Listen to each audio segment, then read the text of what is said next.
What's going on, everybody? My name is Justin Godsey for Justin Godsey TV. Thank you so much for checking out tonight's video. Tonight, guys, we're here talking about the Miami Marlins after they have just signed outfielder Michael Morse to a 2-year contract pending a physical, which is going to be taking place later on this afternoon.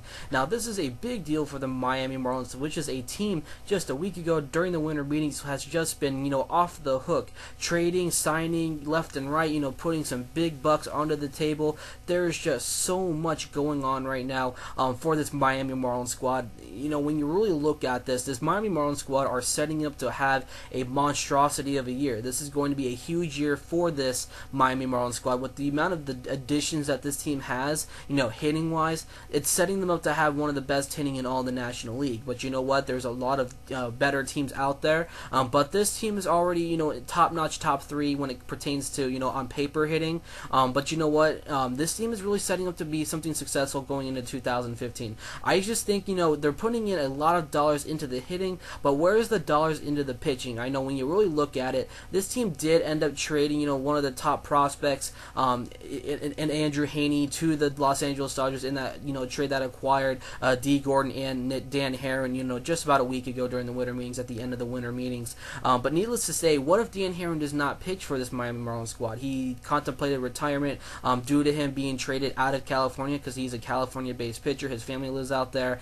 He played for the Dodgers, which he wanted to stay. But he says that if he's ended up trading or getting traded outside of California or Los Angeles, whatever the case may be, that he will contemplate retiring. And this is not really, really great news for the Miami Marlins. They sent the Dodgers over a nice, lucrative amount of prospects. They sent out the best amount of prospects in that farm system. So I think this Miami Marlins squad are going with a whole new set of players for other prospects to rise, going, forward. I think that's a little bit too much what they got for Dan Herron and D. Gordon, but the Miami Marlins were very desperate to possibly mainly try to acquire Dan Herron, but he's a very solid number 3, or at least at best a number 2 in any rotation. So that's a great pickup, but they really need someone to really be, promising to pitch for this team, because we all know that Jose Fernandez is not going to be with the team come opening day. So what's their second option? Henderson Alvarez can really do it, but can he hold up for an entire year? That's yet to be. But I think this team really has done a whole lot, hitting wise. They're getting better, infielders with D. Gordon, Flash Gordon. He's so fast on the base path. He just needs a bit, needs more time hitting. His contact, getting on base is a big thing for him. He's always been used as like a pinch runner. He plays great defense. He's overall a great, the defensive, player.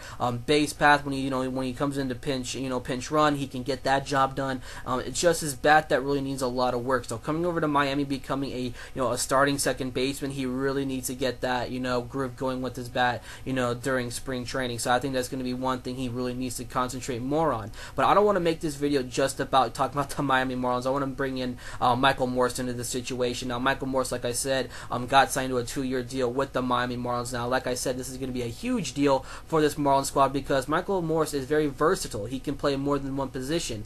He can play the outfield. He can play, at first base. But Garrett Jones is over at first base. So I'm all expecting a platoon over at first base. There's also a lot of rumors that, Garrett Jones could be moving to the bench. That could be all likely because when you really look at it, I think the Miami Marlins are going to end up, having a busy outfield with Christian Yelich out there, Giancarlo Stanton out there in right field, and then in center field, it's going to be Marcell Ozuna. So it's a very, very, difficult, opportunity to get Michael Morse into the outfield. So being over at first is going to be the all likeliest scenario. They can even platoon over at first base, like I said, with him and Garrett Jones. Michael Morse, was coming off a very successful year from the world champion San Francisco Giants. But the only thing is that I have with them is bringing that average up a little bit. There's a lot on the table more for Michael Morse going into Miami. His time in San Francisco was cut short, but you know what? He's getting another, new look into scenery. I hope that he doesn't start the season cold.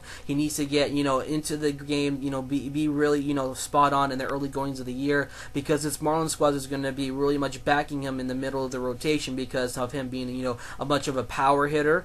He can hit home runs, very well close to the 30s in the early around the early 30s, around 30 to 31 home runs. He could potentially hit that high. So it all depends on him. He really needs to get that bat going very early in the season and not start off cold. Now, what does this mean for the San Francisco Giants? This is a team that can potentially end up going from the best to worst in just one season, all one foul swoop. This team has lost a whole lot this offseason. They lost out on Pablo Sandoval. They lost out on Michael Morse. There's just they're losing a lot of players left and right. This team is being left with a opening over in left field, right field, or not really, left field, also over in first base. There's just in third base. This team just has so many openings right now. They're primarily just looking at starting pitching. This team has done a very great job in the past, developing their starting pitchers. There's guys like Michael Kickham who's just waiting to get an opportunity again to come up to the main roster, into the pitching rotation, or the 25-man roster to be in the rotation. He can be an all likely number 5. Ryan Vogelsong is not going to be back with that team in 2015. That's a damn sure set in stone kind of ordeal with the Giants and him. They have Matt Cain, who's coming back from surgery, so we don't know if he's going to be ready for the start of the year. Tim Lincecum has fallen off the face of the earth and is likely to be either a number 4 or number 5 on this year. Tim Hudson, his age is coming up. I think he said this is going to be his last year in all of baseball. So this Giants team is not really, helping them out a whole lot. So there's a lot of holes within this rotation. I know they're going after James Shields, but they really need to concentrate more onto the position, on the positions. You got to work more on your hitters. You do have Hunter Pence in your lineup to back up Buster Posey. Originally, it was, Pablo Sandoval backing Buster Posey, but now when you look at it, it's all Buster Posey. Everything's going to be landing on Buster Posey to really have a turnaround year. Last year was not, great statistic-wise for Buster Posey. He did a very great job defensively. He did have good numbers, but it's not the old Buster Posey that we're used to seeing. But needless to say, he's going to have to carry a huge role going into the 2015 season if the Giants are going to want to get back into the playoffs. By the way the Dodgers look, you can automatically for sure give them the division. I don't think the Giants will be able to overcome this overpowering this dominance of the Los Angeles Dodgers. I think that the best road for the Giants to do is go out there, ink a couple of guys, to a couple of small contracts, work your way, from year to year, and try to get back into that winning shape. Like I said, filling the hole over at third base is huge. I know there's rumors with them and Asdrubal Cabrera, but I don't see that, being a big thing because Asdrubal Cabrera has played one game in his entire Major League career over at third base, and for him to really make that big adjustment from being a shortstop, a career shortstop, and an occasional second baseman to playing over at the corner in third base, in replacing Pablo Sandoval, that is going to hurt, the numbers of Asdrubal Cabrera, who's a very solid infielder. Brandon Crawford potentially going to third base, that should not happen. Because Brandon Crawford is one of the best defensive shortstops in all of Major League Baseball. So, they really need him to be at shortstop. They cannot afford him to, change positions. Asdrubal Cabrera, if they really want to test the waters and he's up for it, all the merrier. Go ahead and do that. That's one position that they're able to knock out. There are a couple of mid-level pitchers that are still available out in the free agency market. I want this team to go after Edison Volquez that can really back up the middle of this rotation. He's a solid number 3 at best on the San Francisco Giants squad. I still have a lot of faith in guys like Matt Cain to be their number 2. Tim Hudson, yes, his age is really impacting his performance.